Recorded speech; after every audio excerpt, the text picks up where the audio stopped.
आप सभी को नमस्कार। कल आप सभी का NICL असिस्टेंट का एग्जामिनेशन है और बहुत सारे डाउट्स मुझ तक पहुंच रहे हैं अभी भी, क्योंकि कल हमने एक मैराथन कराया था। उस मैराथन में लगभग 20,000 से ज़्यादा स्टूडेंट जो हैं वो उस सेशन को देख चुके हैं। तो वो डाउट्स ना मुझ तक पहुंचा रहे हैं बार बार कि सर लास्ट मिनट एक बार बता दो कि कैसे एग्जामिनेशन को अटेम्प्ट करना है ना। देखो, सबसे पहली चीज़, जितना आपको आता है उतना इनफ है ना। अब आपको परेशान नहीं होना है कि पता नहीं कल पेपर में क्या ही आ जाएगा। नहीं, वही चीज़ें आएंगी, वही सर्टेन पैटर्न है, वही सर्टेन लेवल है जो कि आपके NICL असिस्टेंट एग्जामिनेशन में हमने पढ़ा है, उससे बाहर नहीं आने वाला है। अगर आपने मेरी पूरी की पूरी कंप्लीट प्लेलिस्ट कर ली है ना, तो आपको बिल्कुल भी परेशान होने की ज़रूरत नहीं है। Got it? सो कल का पेपर आप सभी का अच्छा जाने वाला है। ट्रस्ट करो खुद पे, आपकी मेहनत पे ट्रस्ट करो। बहुत ही आसान पेपर होगा, क्योंकि ये जो NICL असिस्टेंट का एग्जामिनेशन है ना, ये आपके RBI assistant, RRB clerk, SBI clerk उस लेवल का एग्जामिनेशन होता है ना। ज़्यादातर RBI असिस्टेंट और RRB क्लर्क की तरफ ये आपको लेके जाएगा, वही वाली फीलिंग आपको देगा। तो करना क्या है, स्पेशली क्वांटिटेटिव एप्टीट्यूड में मैं आपको बता देता हूँ कि बहुत सारे एक्सपेरिमेंट्स वहाँ पे नहीं करने। जैसा आपको प्रैक्टिस करवाया गया है ना, बस उन्हीं चीज़ों का ध्यान रखिएगा।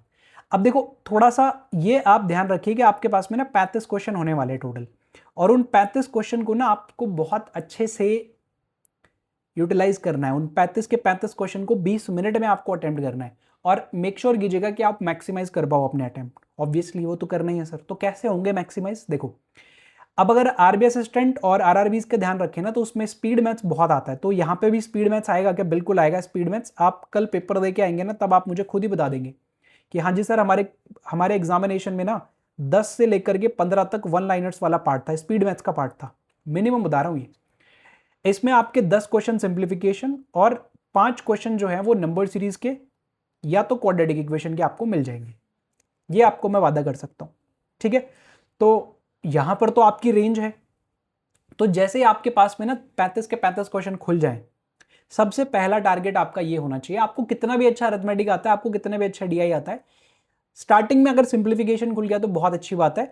नहीं खुलता है ना सिंप्लीफिकेशन, मान लीजिए DI आपका खुल गया, तो आप सीधा 5 क्वेश्चन का जंप लेकर के छठा क्वेश्चन चेक कीजिएगा। मान लीजिए वो अरिथमेटिक आ गया, तो अरिथमेटिक भी एक साथ आएगा। फिर अच्छी बात पता है आपके पेपर में क्या, एक साथ आती हैं सारी की सारी चीजें। तो आपके पास में मान लीजिए अरिथमेटिक आ गया छठे नंबर पे, तो सीधा 16th नंबर पे जाना है आपको, वहां से पूरा वन लाइनर्स मिलेगा फिर आपको। नहीं तो छठे नंबर पे आपको वन लाइनर्स मिल जाएगा, या तो पहले नंबर पे आपको वन लाइनर मिल जाएगा। तो यहां से स्टार्ट करो आप पेपर अपना। क्यों? रीजन क्या है? रीजन ये है कि सर क्वेश्चन जल्दी बनेगा, 20 सेकंड के आसपास बन जाएगा, और ये कॉन्फिडेंस देगा आपको। और आपको नजर आएगा कि यार अभी तो 3 मिनट हुए हैं, 4 मिनट हुए हैं, 3-4 मिनट में मैं तो 10 सवाल करके बैठा हूं, 5 मिनट मुझे पूरा का पूरा क्वेश्चन पेपर हुआ है और मैंने 15 के 15 क्वेश्चन कर लिए। ये फीलिंग आएगी वहां पे आपको। और अब आपके पास में 15 मिनट बचे हैं और क्वेश्चन 20 बचे हैं आपके पास में। सो ऑन एन एवरेज अब अगर आप एक क्वेश्चन में 1 मिनट भी दोगे ना, तो आपके लिए बहुत स्मूथली 30+ निकल के आ रहा है यहाँ पे, बहुत आराम से। और ये जितने भी क्वेश्चन है 10 से 15 क्वेश्चन, ये बहुत ही बेसिक लेवल के क्वेश्चन होते हैं। सिर्फ और सिर्फ फास्ट कैलकुलेशन करके बतानी है आपको, दैट इज इट। तो याद रखना कि कल कहीं से भी आपका क्वेश्चन पेपर स्टार्ट हो, always and always speed maths आप सबसे पहले करोगे। देन उसके बाद में आपको DI करना है। DI में आप चूज ही नहीं हो सकते हो, इसमें आपके सारे के सारे डेटा सामने लिखे हुए मिलेंगे, है ना। अगर कहीं पे है तो बहुत ही बेसिक सवाल अगर कहीं पे पूछा जाता है तो वो RBI असिस्टेंट में और RRB क्लर्क में आता है। सिमिलर लेवल का DI आपको यहाँ पे मिलने वाला है। वो एक पाई चार्ट हो सकता है, लाइन ग्राफ हो सकता है, बार ग्राफ हो सकता है ना, टेबल भी हो सकता है। वो एक इन्हीं में से कोई ना कोई एक टाइप आपको मिल जाएगा, और हो सकता है कि वो एक केसलेट DI भी हो, चांसेस है, बट चांसेस थोड़े कम लग रहे हैं इसके। इनमें से एक DI आने के ज्यादा चांसेस है। अगर 2 DI आए तो एक केसलेट आएगा। तो पहले केसलेट को छोड़ देना, पहले ये कर देना, डायरेक्ट डेटा आएगा, गारंटी दे रहा हूं। RBI असिस्टेंट अगर आपने दिया है पेपर या देखा भी है, सीधा सीधा डेटा आएगा। RRB क्लर्क में जैसा आता है ना, वैसा का वैसा। सिर्फ और सिर्फ स्पीड की लड़ाई है। तो जैसे आप स्टार्ट कर रहे हो, स्टार्टिंग में DI आ गया आपके सामने, तो उसको आप मार्क फॉर रिव्यू करके छोड़ देना। सिंप्लीफिकेशन पूरा कर लिया, वापस से आके मार्क फॉर रिव्यू वाला देखा, DI स्टार्ट कर लिया मैंने। और उसके बाद में लास्ट में अरिथमेटिक आपको करना है। अब अरिथमेटिक को करने के लिए जितना भी समय बच गया, जितना भी आप मैक्सिमाइज कर सकते हो उतना मैक्सिमाइज करो। अरिथमेटिक का कोई टारगेट नहीं है। लेट सपोज ये दोनों के दोनों सेक्शन आपने करने में 15 मिनट लगा दिए, मान लीजिए 15 मिनट लग गए भाई, 2 DIs आ गए आपके पास में, 15 सवाल वो हो गए, 25 सवाल हो गए सर मेरे पास में। अब यहां से निकल कर मुझे अरिथमेटिक में जाना है, तो मेरे पास में लगभग 5 से 7 मिनट बचती हैं। इन 5 से 7 मिनट में अरिथमेटिक आप जितना मैक्सिमाइज कर सकते हो उतना कर लो। 5 मिनट में 5 क्वेश्चन, 6 क्वेश्चन, 7 क्वेश्चन, जितना आपसे बनता है उतना वर्क कर लो। और ये आपका अप्रोच, ये आपका सीक्वेंस जो है वो बहुत आराम से 30+ लेके जाएगा आपको, बहुत ही आराम से। बस आपको एक्यूरेसी का ध्यान रखना है, स्पीड को थोड़ा सा ठीक ठाक रख लेना, आपका काम हो जाएगा। ठीक है, स्पीड और एक्यूरेसी दोनों को अगर आपने ठीक ठाक मेंटेन कर लिया तो आपका काम हो जाएगा, बड़े आराम से करके निकल जाओगे आप क्वेश्चन पेपर।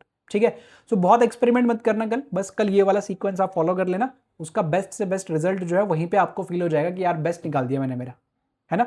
तो बस इस सीक्वेंस को फॉलो करना। क्वेश्चन पेपर का लेवल आप आरबीआई असिस्टेंट और एसबीआई क्लर्क आप मान सकते हो, है ना। लास्ट में मैं यही कहूंगा कि एसबीआई क्लर्क लेवल को थोड़ा सा ध्यान में रख के जाना कि भाई थोड़ी हल्की फुल्की कैलकुलेशन तो कहीं ना कहीं पेपर में मिलेगी, तो एसबीआई क्लर्क लेवल का जो क्वेश्चन पेपर होता है उस लेवल का क्वेश्चन पेपर आपको मिल जाएगा कल। ठीक है, प्रैक्टिसेस आपने कर लिए, बहुत कुछ एक्सपेरिमेंट होता नहीं है इन पेपर में, कभी भी सीधा सीधा सवाल आता है, सटीक सटीक सवाल आता है।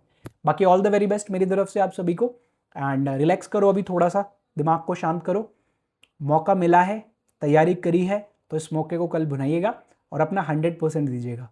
वैकेंसीज कितनी भी हों, 2 हों आपके स्टेट में, 5 हो, 50 हों, आपने फॉर्म भर दिया, आप कल पेपर देने जा रहे हो, तो अब आपका बेस्ट से बेस्ट आउटपुट निकलना चाहिए, है ना। वो नंबर ऑफ सीट्स कितनी है उसको छोड़ दीजिए, नंबर ऑफ वैकेंसीज टोटल कितनी है उसको हटा दीजिए दिमाग से, जाइए फोकस करके बैठिए अपनी सीट के ऊपर। स्क्रीन जैसे ही खुलेगी ना, आपका सारा डर, आपका सारा हेजिटेशन, सारी की सारी चिंताएं आपकी दूर हो जाएंगी जैसे स्क्रीन स्टार्ट होगी।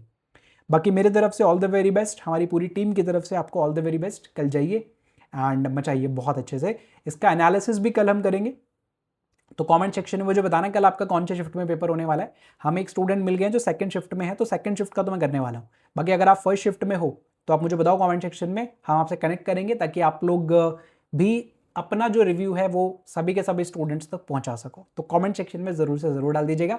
थैंक यू सो मच आज के लिए, और अभी के लिए इतना ही, मिलते हैं नेक्स्ट सेशन में। All the very best.